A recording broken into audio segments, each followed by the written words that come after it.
Hello, welcome back to Simran's channel. Without wasting much of your time and my time, let's start with economics. So today we are going to deal with economics and today's topic is elasticity of demand. Elasticity of demand. Let's see the meaning of elasticity.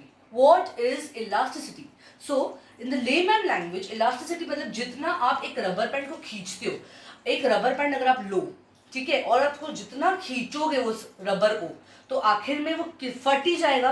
तो उसका elasticity कितना होगा, कितना वो elastic है, कितना वो नहीं है, वो जो आप खींचोगे वो उसके ऊपर डिपेंड करता है। कम खींचा तो आपको और स्कोप है, ज्यादा खींच सकते हो, ज्यादा खींचोगे तो वो सीधा टूट ही जाएगा।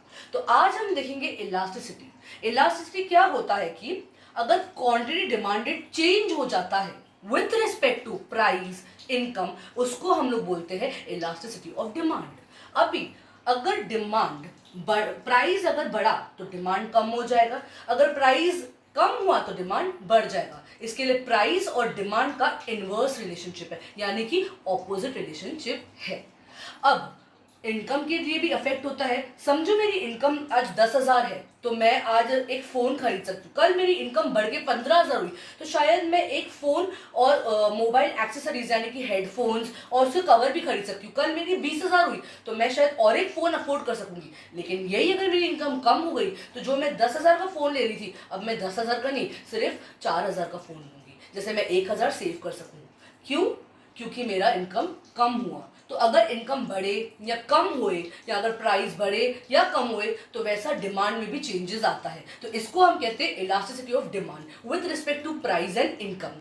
अभी सिर्फ प्राइस एंड इनकम ही नहीं होता है, दो और होते हैं goods, they are known as substitute and complementary goods. First let us see what are substitute goods. Come on, substitute goods. Substitute goods में आता है, सब्स्टिट्यूट गुड्स में आता है टी एंड कॉफी। सबसे पहले जिसको याद आएगा वो हम लोगों को क्या आएगा, टी एंड कॉफी। अगर टी का प्राइस बढ़ गया, फॉर एग्जांपल अगर टी का प्राइस बढ़ गया तो लोग क्या बोलेंगे, छोड़ो टी हम लोग नहीं लेंगे, कॉफी तो है, क्योंकि वैसे भी टी और कॉफी दोनों दूध से बनती है। एट दी एंड हम लोगों को टेस्ट चाहिए, मिल्क चाहिए अंदर जाए, तो टी के बदले हम कॉफी लेंगे। ये अगर कॉफी का प्राइस बढ़ गया तो लोग क्या बोलेंगे, हम टी लेते हैं। तो जो tea and coffee they are known as substitute goods, जो सिमिलर होते हैं, सेम नहीं बोलूंगी लेकिन जो सिमिलर गुड्स होते हैं उसको हम क्या कहते हैं, सब्स्टिट्यूट गुड्स। और कॉम्प्लीमेंट्री होता है उसको opposite, which goes hand in hand. अगर कार है तो हमें डीजल भी चाहिए, हमें पेट्रोल भी चाहिए, बराबर, ठीक है। तो अगर हमारे पास पेट्रोल ही नहीं है तो कार चलेगी नहीं, कार नहीं है तो पेट्रोल हम किस में बढ़ाएंगे। तो कॉम्प्लीमेंट्री यानी कि वो गुड्स जो हैंड इन हैंड जाते हैं, और सब्स्टिट्यूट यानी कि सिमिलर गुड्स जैसे टी एंड कॉफी।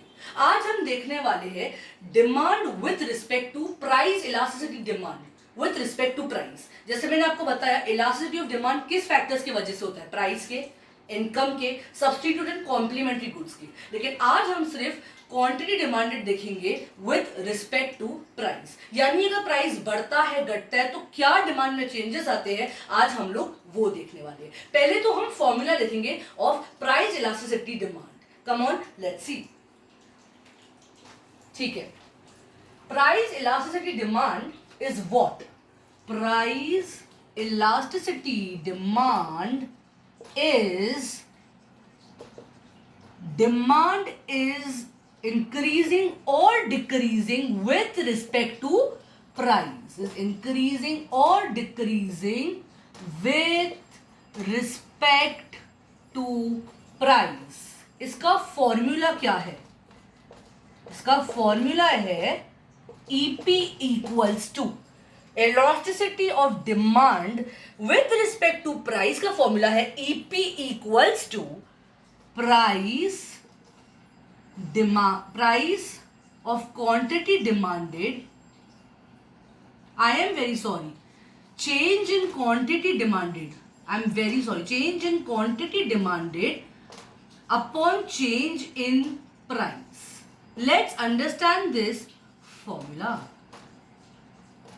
यानी कि अगर प्राइस बढ़ेगा तो डिमांड कम होगा, और अगर प्राइस घटेगा तो डिमांड बढ़ेगा, यानी कि वो एक इनवर्स रिलेशनशिप दर्शाएगा।